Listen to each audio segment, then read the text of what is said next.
ہم رائیگڑھ میں تھے، اگر ہم نے اپنے اس کام کو مقصد نہیں بنایا تو بہت سے ایسے لوگ شیطان کے چیلے بیٹھے ہوئے ہیں جنہوں نے اپنی دکانیں کھولی بھی ہیں، دین کا ان کو پتہ نہیں، کلمے کا ان کو پتہ نہیں، قرآن شریف میں کیا لکھا ہے وہ جانتے نہیں، لیکن اپنے دکانیں کھولی بھی ہیں اور کاروبار چلا رہا ہے۔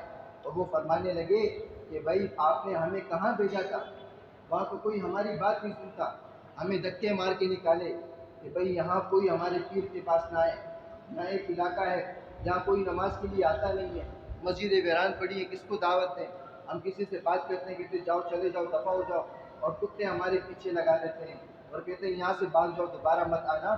یہ کون سی جگہ ہماری تشکیل کی ہے کہ اگر ہم پیر سے ملاقات کرنے جاتے ہیں تو پیر ملنے نہیں دیتا اور دھمکی دیتے ہیں کہ بھئی اگر یہاں سے نہیں گئے تو ایک ایک کتا 2.5-3 لاکھ کا خریدا ہے، کسی کو کھول کے تمہارے پیچھے لگا دوں گا، دوڑتے ہوئے بھاگو گے۔ اب وہاں پیر کیا کر رہے ہیں؟ ایک ساتھی نے کہا کہ ہم نے جب بات کی تو کہا کہ وہ پیر صاحب نے یہ ذہن بنایا، حدیث شریف میں آتا ہے کہ جب مسلمان اپنے گھر والوں کے لیے روزی کمانے کے لیے جاتا ہے، حلال روزی لے کے آتا ہے، اس کا جسم پسینہ پسینہ ہے، تو رسول اللہ صلی اللہ علیہ وسلم نے فرمایا اس کا یہ عمل عبادت ہے۔ اب اس کے لیے ضروری نہیں کہ عبادت ہے تو نماز نہ پڑھے، عبادت ہے تو اللہ کو نہ یاد کرے، یہ نماز علیحدہ، وہ عبادت علیحدہ، وہ علیحدہ عبادت میں لکھا جائے گا، نمازیں اس کی اپنے وقت میں پوری کی جائیں گی۔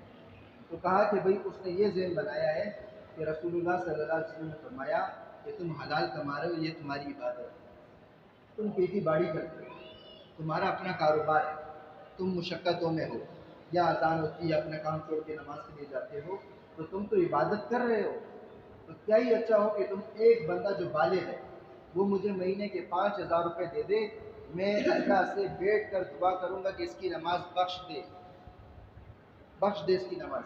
تو بھائی بتاؤ، کوئی پیر یہ دعا کرے کہ اللہ اس کی نماز بخش دے تو بخش دی جائے گی؟ تو وہ بڑے فرمانے لگے تو اللہ کے رسول نے جب نمازیں نہیں معاف کرائی تو وہ بدبخت کون ہوتا ہے نمازیں معاف کرانے والا؟ اگر میں اور آپ اللہ کے راستے میں نہیں نکلے اور اوروں کو نہیں نکالا تو یہی لوگ اپنی دکانیں چلائیں گے اور لوگوں میں بے دینی عام ہوگی اور دینداری سے لوگ دور ہوتے رہیں گے۔ میرے محترم دوستوں، آخری بات یہ ہے کہ ہمت کے ساتھ اپنے ارادے کریں، 4 مہینے لگے ہیں ماشاءاللہ، سال کے لیے اپنے آپ کو پیش کریں، سال لگا ہے وقتوں کے لیے اپنے آپ کو پیش کریں، اور میرے بھائی دوستوں زندگی کا مقصد بنا کر اس کام کو کریں کہ انشاءاللہ مقام کا کام بھی ہم سنبھالیں گے۔ اب ہمت کریں ماشاءاللہ، اللہ قبول کرے۔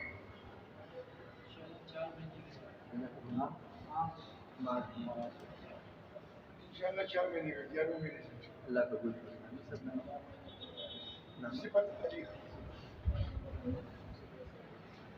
4 مہینے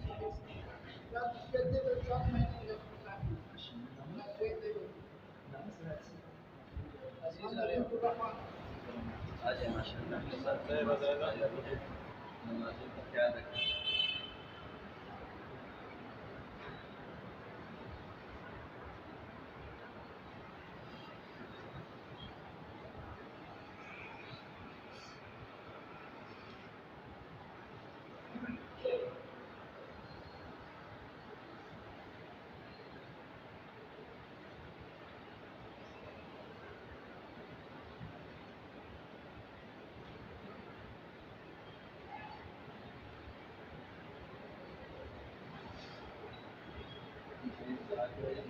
مجالس کا دین سے تعلق ہو اور دین کی نسبت سے ملاقاتیں ہوں اور اللہ اور اس کے رسول کا ذکر ہو، ایسی مجالس میں جو اللہ کے فلاحی فرشتے گھیرا ڈالتے ہیں اور اللہ رب لوگوں کی سے پوچھتے ہیں کہ وہ گھیرا اس میں جو لوگ آئے ہیں وہ کیا چاہتے ہیں؟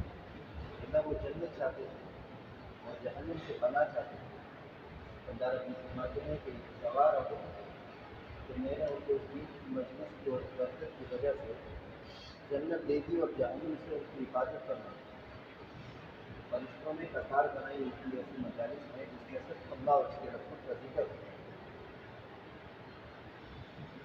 بسم اللہ الرحمن الرحیم، نحمدہ ونصلی علی رسولہ الکریم۔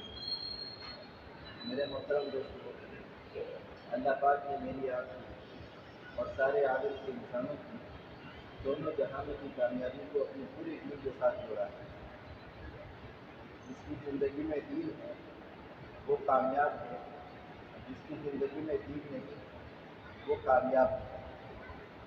میں اور آپ واقعات سنتے رہتے ہیں، قرآن پڑھتے رہتے ہیں۔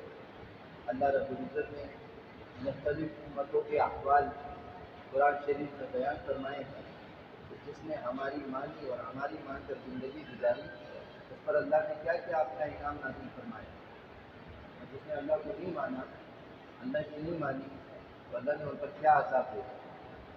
ماشاء اللہ ہر مسجد میں امام صاحب جمعے کے خطبے میں بیان فرماتے ہیں، اور علماء بھی بار بار موقع پر ہمیں بتاتے رہتے ہیں کہ جن لوگوں نے اللہ کو مان لیا، اللہ کی مان لی، وہ بندہ دنیا میں کامیاب رہا، اپنی آنکھوں سے دیکھا، ہم سنتے رہتے ہیں۔ جس نے اللہ کو نہیں مانا وہ ناکام رہا، سنتے رہتے ہیں۔ میرے محترم دوستوں، دین کی محنت کے لیے کہ جو لوگوں کے دل بنجر ہو گئے تھے اور ان کے دل میں اللہ کے غیر کو آباد کیا ہوا تھا، تو اللہ رب العزت اس قوم کے لیے، اس امت کے لیے نبیوں کو بھیجی۔ روایت میں آتا ہے 1,24,000 انبیاء علیہ السلام تشریف لائے، اور بعض روایت میں آتا ہے کہ 2,00,000 انبیاء علیہ السلام تشریف لائے، اور سارے نبیوں کی محنت انسانوں کے دل پر محنت ہے۔ یہ دل بن جائے، اس دل میں اللہ آ جائے اور اللہ کا غیر نکل جائے۔ ہر نبی نے محنت کی کہ انسانوں کا یہ دل جس کو اللہ رب العزت نے مرکز بنایا ہے پورے جسم کا، اس میں اللہ سما جائے اور اللہ کا غیر نکل جائے۔ تو نبی اس پر محنت کرتے تھے کہ دیکھو جو نقشے، جو کامیابی، جو شکلیں تمہیں نظر آ رہی ہیں یہ سب دھوکہ ہے، اور یہ موت پر ختم ہو جائے گا، اور موت کے بعد جو زندگی شروع ہوگی وہ کبھی ختم نہیں ہوگی، ہمیشہ ہمیشہ کی زندگی ہے جسے کبھی موت نہیں آئے گی۔ یہاں تک فرمایا کہ رسول اللہ صلی اللہ علیہ وسلم نے فرمایا کہ وہاں موت کو بھی موت آ جائے گی، انسان کو کبھی موت نہیں آئے گی۔ تو ایسی زندگی کی طرف جانا ہے، اس آخرت کی طرف جانا ہے۔ دنیا کی زندگی دھوکہ، یہاں امتحان کے لیے بھیجا گیا، آزمائشیں آتی رہتی ہیں انسان کو، کبھی حالات اچھے آتے ہیں، کبھی برے آتے ہیں، کبھی خوشحالی آتی ہے، کبھی وہ غم میں ہوتا ہے، کبھی وہ مزے والی زندگی اختیار کرتا ہے، کبھی وہ بالکل مایوس ہو جاتا ہے۔ تو حالات آتے ہیں، بڑے فرماتے ہیں یہ مایوسی کے لیے نہیں آتے، بلکہ انسان کے جسم سے جو گناہ صادر ہوتے ہیں ان سے اللہ رب العزت ان کی معافی کے لیے اس کے اوپر حالات آتے ہیں، تاکہ میرا بندہ توبہ کر لے، معافی مانگ لے اور میں اس کے گناہوں کو معاف کروں۔ تو نبی اگر سب سے پہلے دلوں پر محنت کرتے تھے، یا ایھا الناس، اے لوگو، لا الہ الا اللہ، لا الہ الا اللہ پڑھ لو تفلحوا، تم کامیاب ہو جاؤ۔ اب جس نے کلمہ پڑھا وہ کامیاب، جس نے کلمہ نہیں پڑھا وہ ناکام۔ میں اور آپ سنتے رہتے ہیں، پڑھتے رہتے ہیں کہ بھائی جو اللہ کو مان کر اور اللہ کے وقت کی نبی کی مانتا تو اللہ نے اس پر کیا انعام کیا، جس نے اللہ کو نہیں مانا، اللہ کے وقت کی نبی کی نہیں مانی، اس پر کیا عذاب آیا۔ سنتے رہتے ہیں باطل نے بڑی سازشیں چلی تھی، نمرود نے بڑی اسکیمیں چلائی تھیں کہ کبھی حق نہ آئے، اگر حق آ گیا تو میں تباہ ہو جاؤں گا۔ مجنونیوں نے کہہ دیا تھا ایک لڑکا پیدا ہوگا آپ کی ہلاکت کے لیے، وہ آپ کی ہلاکت شروع ہو جائے گی۔ اب اس نے بڑی اسکیمیں چلائی، مرد اور عورت آپس میں مل نہ پائے، آپس میں ملاقات نہ کر پائے، کچھ بھی ہو یہ لڑکا پیدا نہیں ہوگا۔ اس نے اپنے لیے بڑی اسکیمیں چلائیں، بہت سے لوگوں کو اس کے لیے اس کی ڈیوٹی پر مقرر کر دیا کہ عورتوں کی جماعتوں کو علیحدہ کر دو اور مردوں کو علیحدہ کر دو۔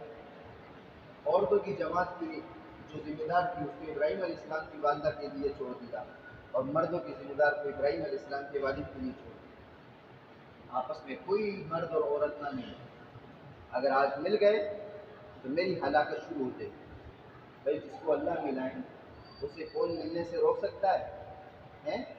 اس کا فیصلہ اللہ فرما دے کہ آج یہ ہوگا تو میں اور آپ لگ جائیں کہ بھائی یہ نہیں ہوگا، بتاؤ اللہ نے کہہ دیا کہ ہوگا، میرے اور آپ کے نہ چاہنے سے وہ نہیں ہوگا۔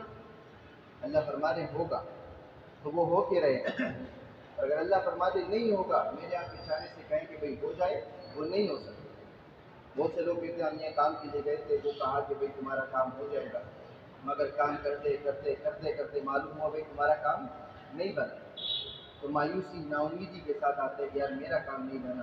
پھر اگر کوئی کہتا ہے بھئی فلاں جگہ میرا کام بن گیا، کہتا ہے کاش کہ میرا بھی بن جاتا، میں نے بھی وہاں اپلائی کیا۔ تو حالات اور کام بنانے والا اللہ ہے۔ جیسے نمرود نے بڑی اسکیمیں چلائیں کہ کوئی نہ ملے، ملے تو میری ہلاکت ہوگی۔ اب اس نے تو اپنے لیے مکمل وہ ایک نظام بنایا ہوا تھا کہ عورتیں الگ، مرد الگ، ملنا نہیں چاہیے۔ یہاں آ گئی نیند کا غلبہ، اور کہنے لگے کہ بھئی مجھے تو آ گئی نیند اور میں چلا سونے، تم مردوں کو سنبھالو، تمہاری گھر والی عورتوں کو سنبھالے۔ آج کوئی مرد اور عورت مل نہ پائے، چلے گئے سونے کے لیے۔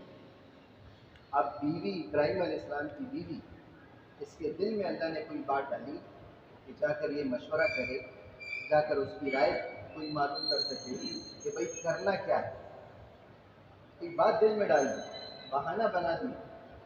اب جب اپنے خاوند کے پاس پہنچے تو محبت، وہی نمرود جس بستر پہ لیٹا ہوا ہے اللہ نے اسی بستر پہ ملاقات کرا دی، جس نے اسکیمیں بنائی تھی کہ کوئی مل نہ پائے، تو اللہ نے کہاں ملایا؟ جہاں دشمن ہے اللہ نے اسی کے سامنے ملایا۔ اس نے چاہا کہ نہ ہو، لیکن اللہ نے چاہا ہو، وہ ہو گیا، اور نمرود کی ہلاکت شروع ہوئی۔ ہلاک ہوا یا نہیں ہوا؟ جس کو دعوت دیتا رہا کہ اے نمرود، تیری بادشاہت، تیری ساری چیزیں، یہ لوگوں کا آنا، یہ لوگوں کا جانا، یہ لوگوں کو کھانے پینے کا سامان دینا، یہ لوگوں کو بادشاہت والی زندگی مقرر کرنا، یہ کامیابی نہیں ہے، اور تو رب نہیں ہے۔ رب تو اللہ ہے، اس نے تجھے بھی دولت دی ہے، یہ آزمائش ہے کہ اگر تو اس دولت کا صحیح فائدہ اٹھائے اور صحیح اس کو پہچان سکے کہ مجھے کس نے دیا ہے، تو اللہ تجھے کامیاب کر دے گا۔ اللہ تو وہ ہے جس نے مجھے پیدا کیا، جس نے تجھے پیدا کیا، اور اس میں اللہ رب العزت نے سب کو پیدا کیا۔ ہمارا رب ایک اللہ ہے۔ بادشاہت کی نگاہوں میں، جو بادشاہت بڑی بڑی دولتوں کے نشے میں، اس نے اپنے آپ کو خدا بنا دیا۔ مفتی شفیع صاحب عثمانی رحمۃ اللہ علیہ نے کتاب لکھی ہے فتنے ہی فتنے، ہر دور کے فتنے۔ اس میں لکھا ہے مال کا فتنہ، ملک کا فتنہ، حسن کا فتنہ۔ فرمائے نشہ تھا اس کے اوپر کہ میں بادشاہ ہوں، میں رب بن گیا۔ شیطان نے اسے رب پر مجبور کر دیا کہ تو رب ہے، کیونکہ تیری جیسی بادشاہت کسی کے پاس نہیں، سب کو تو کھلاتا، سب کو تو پلاتا، سب کو تو چیزیں دیتا، تو رب تو ہو گیا۔ لیکن رب تو وہ نہیں تھا۔ یہ ساری چیزیں تو آزمائش کے لیے ہیں، یہ دنیا آزمائش گاہ ہے، یہاں سے گزر کے آخرت کی طرف جانا ہے۔ ہم سب نے جو نیک اعمال کیے اللہ کو معلوم، جو برے اعمال کیے اللہ کو معلوم، اب کیا ہوگا سب اللہ جانتا ہے۔ اللہ فرماتے ہیں کہ میں کل قیامت کے دن اس پہ قادر ہوں کہ اگر کسی کے لیے جہنم کا فیصلہ ہو اور میں اسے جنت دوں، اور میں اس پہ قادر ہوں کہ کسی کے لیے جنت کا فیصلہ ہو اسے جہنم دوں۔ جنت و جہنم کس کی ہے؟ اللہ کی ہے۔ جو نیک اعمال کر کے گیا، اللہ کو راضی کر کے گیا، اس کے لیے ہمیشہ ہمیشہ کی خوشحالی والی زندگی، اور جو برے اعمال کر کے گیا وہ ہمیشہ ہمیشہ کے لیے بربادی والی زندگی۔ ابراہیم علیہ السلام سمجھاتے رہے اللہ کو مانو، نہیں مانا، ہلاک ہو گیا۔ ایک مچھر کو ذریعہ بنایا اس کی ہلاکت کا۔ اتنا بڑا بادشاہ ایک مچھر کے ذریعے مر گیا، ہلاک ہو گیا، تباہ ہو گیا، آخرت بھی گئی، دنیا بھی گئی۔ کہاں گئی وہ بادشاہ جس کو سجدے کے لیے مجبور کر کے اس کو چیزیں دیا کرتا تھا، اسی کے تھا کہ بھائی تو یہ چپل لے میرے سر پہ مار۔ ذلیل کر دیا اللہ نے، اور ذلت کے ساتھ دنیا سے چلے گئے۔ میرے محترم دوستو، اللہ نے میری آپ کی سارے انسانوں کی کامیابی اپنے پوری دین میں رکھی۔ جو دین پر ہے وہ کامیاب، جو دین پر نہیں وہ ناکام۔ اب آخرت والی زندگی کے لیے میں اور آپ کیا کر رہے ہیں؟ یہ دنیا ہے، اس دنیا میں اپنی آخرت کو سنبھلنا ہے کہ بھئی میری آخرت بن جائے اور اللہ مجھ سے راضی ہو جائے۔ اگر اللہ مجھ سے راضی ہو گیا تو اللہ نے تو قرآن میں فرمایا ہے کہ موت کے وقت اللہ رب العزت فرشتے کو اس کے پاس بھیجتے ہیں، تو کہتے ہیں میرے بندے تو میرے پاس لاؤ، اس نے مجھے خوش کیا ہے، آج میں اسے خوش کر دوں، اس نے مجھے راضی کیا ہے، آج میں اس سے راضی کروں۔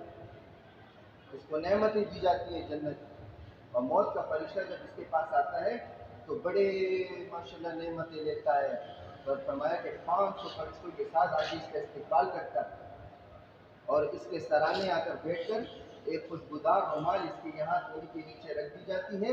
اس خوشبو کی وجہ سے، اس خوشبو کی مہک کی وجہ سے آرام سے نرمی کے ساتھ اس کی روح کو اس کے جسم سے جدا کیا جاتا ہے، اور کہا جاتا ہے اے نیک روح، اے نیک جسم، اللہ کے حکم سے اس جسم سے جدا ہو۔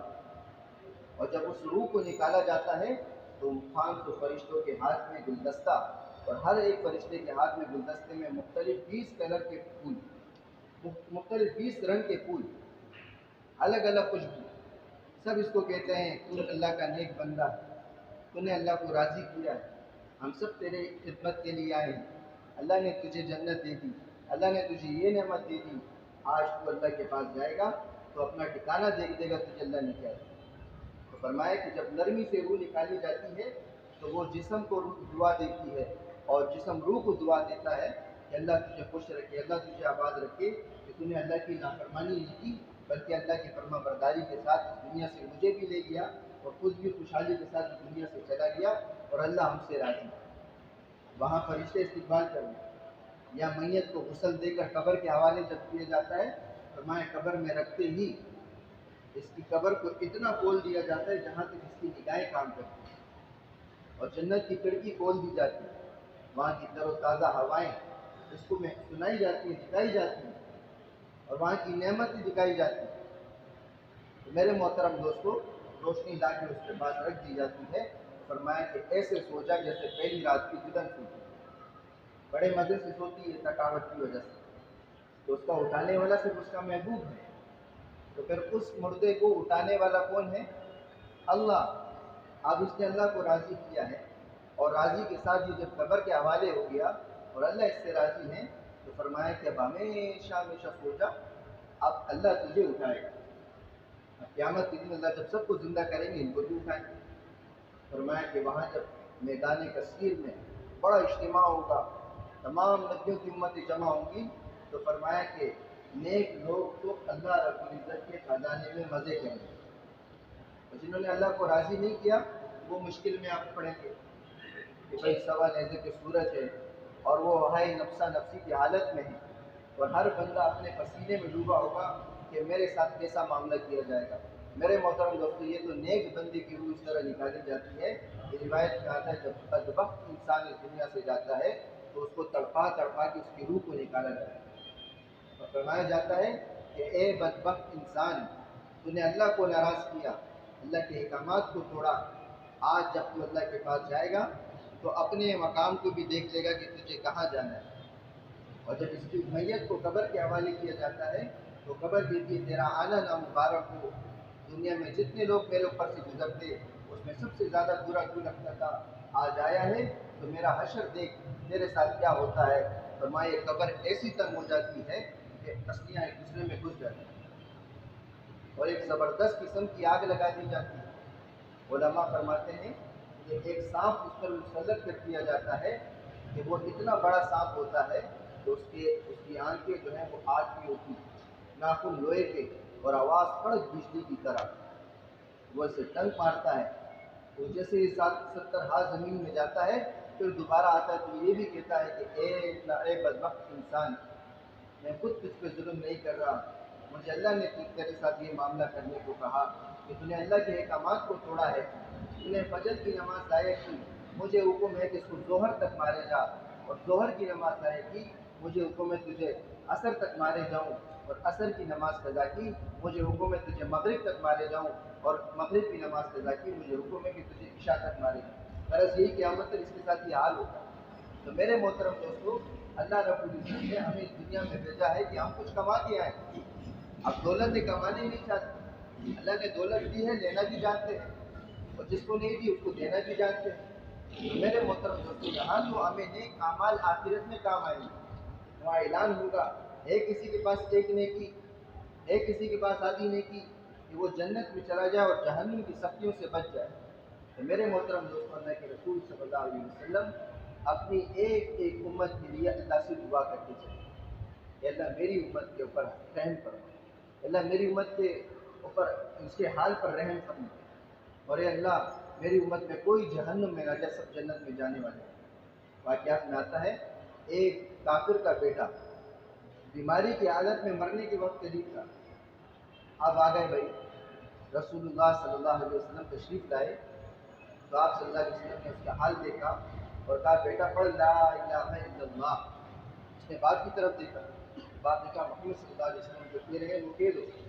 اس نے کہا لا الہ الا اللہ، اور یوں ہی وہ مر گیا۔ اللہ کے رسول بڑے مسکرائے اور خوش ہو گئے۔ صحابہ نے پوچھے یا رسول اللہ یہ خوشی کی وجہ؟ فرمایا میرا ایک امتی جہنم سے بچ کر جنت میں جانے والا بن گیا۔ ایسی محنت، ایسی کوڑن، ایسی فکر کہ کوئی امتی جہنم میں نہ جائے، سب جنت میں جانے والے بن جائیں۔ میرے محترم دوستوں، محنت بغیر محنت کے تو ہوگا نہیں۔ یہاں بیٹھیں گے اور کہیں گے سب جنت میں چلے جائیں، محنت کی نہیں، سب جنت میں کیسے جائیں گے؟ مولانا احسان صاحب فرماتے ہیں اگر اللہ رب العزت فیصلہ کر دیں کہ دنیا میں اولین سے آخرین جتنے لوگوں کو بھیجا یہ سب جہنم میں چلے جائیں تو جہنم میں پھر بھی جگہ باقی رہے گی، اور اگر اللہ فیصلہ کر دے یہ سب جنت میں چلے جائیں تو جنت میں پھر بھی جگہ باقی رہے گی۔ ایک کمزور ایمان والا جس نے کلمہ پڑھا ہے لا الہ الا اللہ، نہ نماز پڑھی، نہ زکوٰۃ، نہ روزہ، نہ حج، نہ کوئی نیک عمل نہیں کیا، رسول اللہ صلی اللہ علیہ وسلم نے فرمایا کل قیامت دن جب اسے کھڑا کیا جائے گا اور اس کے نام اعمال کو لایا جائے گا تو فرشتے اس کے گناہوں والے رجسٹر کو لا کے ترازو کے ایک طرف رکھیں گے اور اللہ فرمائیں گے اس کی گواہی لاؤ، اس کی کوئی نیکی لاؤ۔ تو جو دنیا میں ایک دفعہ لا الہ الا اللہ پڑھا تھا وہ ایک پرچے پہ لکھ کر لایا جائے گا تو اللہ فرمائیں گے ترازو کے دوسرے پڑھنے میں رکھو۔ تو اللہ کے رسول صلی اللہ علیہ وسلم نے فرمایا یہ مایوس ہوگا کہ کہاں 99 دفتر اعمال، ایک دفتر اتنا بڑا کہ جہاں تک اس کی نگاہ کام کر رہی ہے وہاں تک اس کا دفتر بڑا ہے۔ اب 99 دفتر میں کیا کیا گناہ لکھے ہیں اللہ کو پتہ ہے، لیکن وہ 99 دفتر اعمال ایک طرف اور ایک کاغذ، ایک رجسٹر بھی اگر لے لو ترازو میں رکھ دو اور دوسری طرف پڑھنے میں رکھ دو ایک کاغذ، بھاری کون سی چیز ہوگی؟ ترازو میں بھاری پرچہ ہوگا یا رجسٹر ہوگا؟ رجسٹر ہوگا، اس میں زیادہ پرچے ہیں، پرچہ ایک ہے، اب وہ پرچہ ایک ہے وہ تو ہوا سے بھی اڑ جائے گا۔ تو اللہ رب العزت وہاں اپنی قدرت کو بیان کر رہے ہیں کہ بھائی اس کے 99 دفتر اعمال جو گناہوں سے بھرے ہوئے ہیں وہ فرشتے لا کے ترازو کے ایک پڑھنے میں رکھیں گے اور اللہ فرمائیں گے کہ دوسری طرف اس کی گواہی لاؤ، اس کی نیکی لاؤ، لا الہ الا اللہ جو پڑھا تھا وہ لا کے ترازو کے دوسرے پڑھنے میں رکھ دو۔ تو اللہ کے رسول صلی اللہ علیہ وسلم نے فرمایا وہاں اس کو پتہ چلے گا توحید کا مقصد کیا ہے۔ جب اس کو ترازو کے دوسرے پڑھنے میں رکھ دیا جائے گا فرمایا وہ سارے 99 دفتر اعمال ہلکے پڑ جائیں گے، یہ کلمے والا پلڑا بھاری ہو جائے گا اور اللہ فرمائیں گے جنت کی طرف۔ میرے محترم دوستو یہ اللہ کے خزانے ہیں، اللہ رب العزت اپنے بندے کو کامیاب دیکھنا چاہتے ہیں۔ یہ دنیا کا نشہ ہے کہ ہمیں ناکامی کی طرف لے کے جا رہا ہے، لیکن اللہ چاہتے ہیں کہ کسی نہ کسی بہانے سے یہ میری طرف آ جائے اور یہ مجھے اپنا مقصود بنا لے کہ جو چاہے گا دنیا اس کے پاؤں کے نیچے آ جائے گی۔ کتنے لوگوں کو آپ نے دیکھا ہے کہ بھئی وہ آگے آگے جا رہے ہیں، اللہ کو راضی کیا ہوا ہے، دین کو مقصد بنایا ہوا ہے، دنیا اس کے پیچھے پیچھے جاتی ہے۔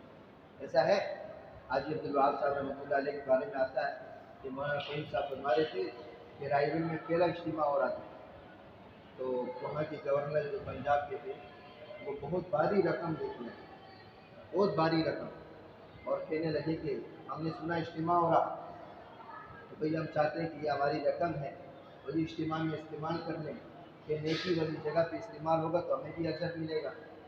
تو حاجی صاحب نے کہا کہ مولوی جمشید صاحب کو لاؤ اور ان سے کہو ان سے بات کریں۔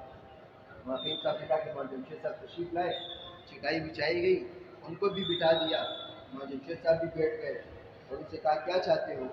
کہا کہ ہم نے سنا اجتماع ہونے والا ہے تو یہ ایک رقم لایا ہوں، یہ رقم اجتماع میں استعمال کر دو، پانی کی ضرورت ہوگی، بجلی کی ضرورت ہوگی، اس کو جہاں ہو سکے استعمال کرو۔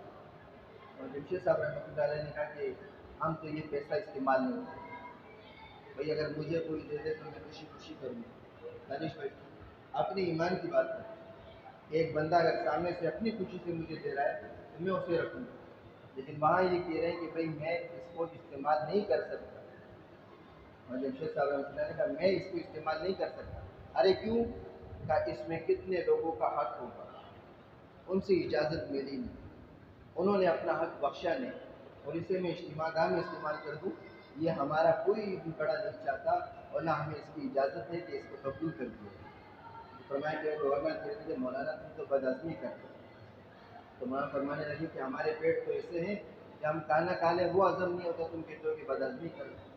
تو بہرحال جب وہ وہاں سے گئے تو فرمایا کہ ایک خان صاحب، اس وقت ابھی مشینیں آ گئی، روٹیاں بنتی ہیں، اس وقت لکڑی کاٹی جاتی تھی اور تندور میں ڈال کر روٹی پکائی جاتی تھی، تو وہ کلاڑا اس کے ہاتھ میں اور وہ لکڑی کاٹ رہا ہے۔ تو یہ گورنر اس سے کہتے آؤ خان صاحب کتنا تنخواہ ملتا ہے؟ تو کہنے کا کوئی تنخواہ نہیں ملتا۔ نہیں اتنی محنت کر رہے ہو پسینہ پسینہ، کتنی تنخواہ ملتا ہے؟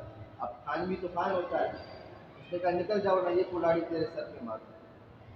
تو میرے محترم دوستو، محنت، مجاہدہ، کام، اتنے پیسے اجتماعات میں خرچ ہو رہے ہیں، یہ کسی اور کام میں بھی ہو سکتے تھے، لیکن فائدہ کس چیز میں مل رہا کہ ایک دین کے ذریعے سارے عالم میں اللہ رب العزت کی بات پہنچ جائے، اللہ رب العزت کی دعوت کو پہنچا دیا جائے کہ اے لوگوں اللہ کو مان لو، اللہ کی مان لو، اللہ تمہیں کامیاب کر دے گا۔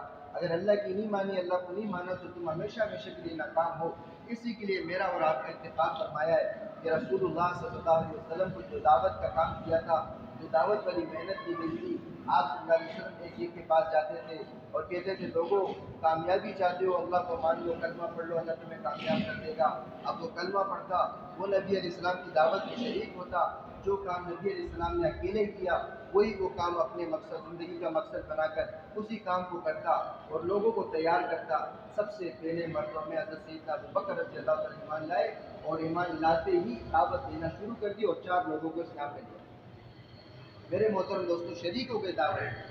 آپ صلی اللہ علیہ وسلم کے کام کی ذمہ دار آپ صلی اللہ علیہ وسلم کی امت ہے۔ اس امت کو آپ صلی اللہ علیہ وسلم کی محنت دے دی گئی، یہ میراث ہے اس امت کی کہ آپ صلی اللہ علیہ وسلم نے جو کام کو کیا آپ نے بھی وہ کام کرنا ہے۔ مولانا جمشید صاحب فرماتے ہیں رحمۃ اللہ علیہ، فرق اتنا ہے چاہے کرے یا نہ کرے، ذمہ داری ہر امتی کی۔ جو نبی علیہ السلام نے کام کیا ہے وہ کام میں نے کرنا ہے، نہیں کرتا کل قیامت کے دن اللہ کو جواب دے۔ میرے محترم دوستو، کل بھی کہا تھا کہ جس نے اللہ کو مقصود بنا لیا سب کچھ اس کا ہے، جس نے اللہ کو مقصود نہیں بنایا کچھ اس کا نہیں۔ وہ بادشاہ کا واقعہ یاد ہوگا کہ بادشاہ نے اعلان کیا کہ بھئی دیکھو میں خوش ہوں، آج مجھ سے جو مانگا جائے گا میں دوں گا، جس چیز پہ ہاتھ رکھو گے اس کی ہو جائے گی۔ بادشاہ روکنے والا نہیں، کیونکہ بادشاہ خوش ہے۔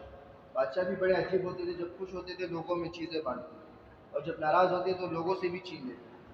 تو بھائی اس نے اعلان کیا کہ بھئی جو چاہتے ہو میں دوں گا۔ اب ایک آیا کہ بادشاہ مجھے سونا دے دو، ہاتھ پہ لایا، اس ہاتھ میں جو سونا چاندی ہیرے آئے بادشاہ نے دے دی۔ دوسرا آیا، دونوں ہاتھ پہ لائے، دے دو جو آتا ہے سونا چاندی ہیرے، بادشاہ جو آیا وہ دے دی۔ تیسرا آیا، جولی پہ لائی، دے دو جو آتا ہے اس میں، جو آتی جولی میں آیا بھر دیا چلا گیا۔ چوتھا آیا، بادشاہ اعلان کیا ہے، اعلان کیا، بادشاہ ایک دفعہ پھر سننا چاہتا ہوں کہ یہ اعلان آپ نے کیا ہے، آپ کے منہ سے سن لوں گا تو مان لوں گا، اب بتائیں کہ کیا آپ جس چیز پہ ہاتھ رکھوں گا وہ آپ کی ہو جائے گی؟ کہا میری ہو جائے گی۔ تو بادشاہ کے پاس بڑھا اور بادشاہ کے سر پہ ہاتھ رکھا۔ بادشاہ نے کیا اعلان کیا؟ جو چیز مانگو گے، جس چیز پہ ہاتھ رکھو گی کس کی ہو جائے گی بھائی؟ اس کی ہو جائے گی جو چاہتا ہے۔ اب اس نے بادشاہ کے سر پہ ہاتھ رکھ دیا تو بادشاہ کس کا ہو گیا؟ اسی کا ہو گیا۔ اب بادشاہ ہو گیا اس کا تو بادشاہت کس کی ہوگی؟ تو بھائی میرے دوستو، جو اللہ کو مقصود بنا لے اللہ اس کا تو ساری چیز کس کی، اور جو اللہ اس کا نہیں تو کوئی بھی چیز اس کی نہیں، بھائی اس کا نہیں، گھر والے اس کے نہیں۔ تو میرے محترم دوستو، اسی محنت کے لیے بڑے فرماتے ہیں کہ اپنی زندگی کو مقصد بنا کر 4 مہینے لگا کر اس کام کو سیکھ کر اور پھر اپنی زندگی کا مقصد بنا کر اس کام کو کیا جائے کہ بھئی امت پیاسی ہے۔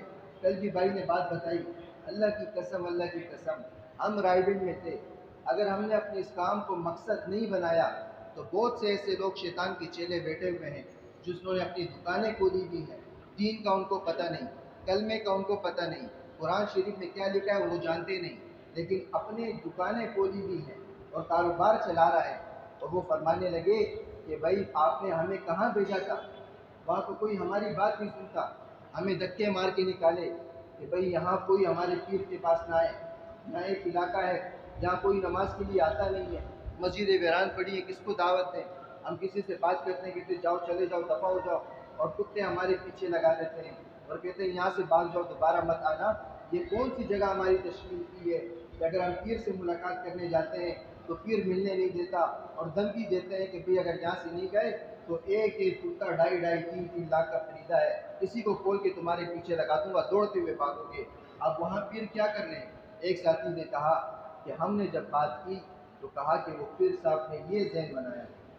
حدیث شریف میں آتا ہے کہ جب مسلمان اپنے گھر والوں کے لیے روزی کمانے کے لیے جاتا ہے، حلال روزی لے کے آتا ہے، اس کا جسم پسینہ پسینہ ہے، تو رسول اللہ صلی اللہ علیہ وسلم نے فرمایا اس کا یہ عمل عبادت ہے۔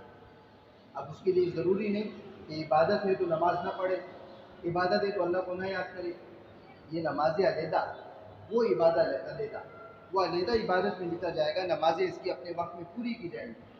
تو کہا کہ بھئی اس نے یہ ذہن بنایا ہے کہ رسول اللہ صلی اللہ علیہ وسلم نے فرمایا کہ تم حلال کما رہے ہو، یہ تمہاری عبادت ہے، تم کھیتی باڑی کرتے ہو، تمہارا اپنا کاروبار ہے، تم مشقتوں میں ہو، یا اذان ہوتی ہے اپنا کام چھوڑ کے نماز کے لیے جاتے ہو، تو تم تو عبادت کر رہے ہو، تو کیا ہی اچھا ہو کہ تم ایک بندہ جو بالغ ہے وہ مجھے مہینے کے 5,000 روپے دے دے، میں اللہ سے بیٹھ کر دعا کروں گا کہ اس کی نماز بخش دے اس کی نماز۔ تو بھائی بتاؤ، کوئی پیر یہ دعا کرے کہ اللہ اس کی نماز بخش دے تو بخش دی جائے گی؟ تو وہ بڑے فرمانے لگے تو اللہ کے رسول نے جب نمازیں نہیں معاف کرائی تو وہ بدبخت کون ہوتا ہے نمازیں معاف کرانے والا؟ اگر میں اور آپ اللہ کے راستے میں نہیں نکلے اور اوروں کو نہیں نکالا تو یہی لوگ اپنی دکانیں چلائیں گے اور لوگوں میں بے دینی عام ہوگی اور دینداری سے لوگ دور ہوتے رہیں گے۔ میرے محترم دوستوں، آخری بات یہ ہے کہ امت کے ساتھ اپنے ارادے کریں۔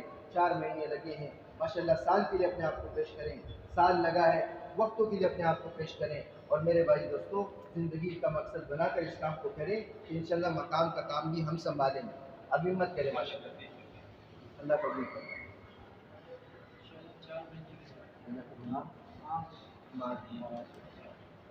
انشاءاللہ 4 مہینے کا 11 مہینے سے اللہ قبول کرے۔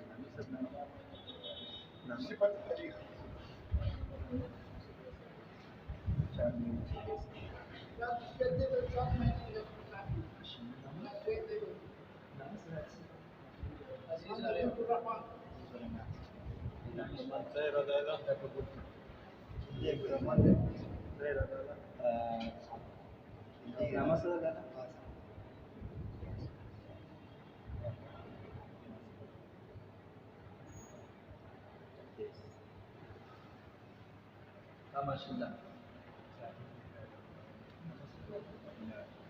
اللہ دے قبول،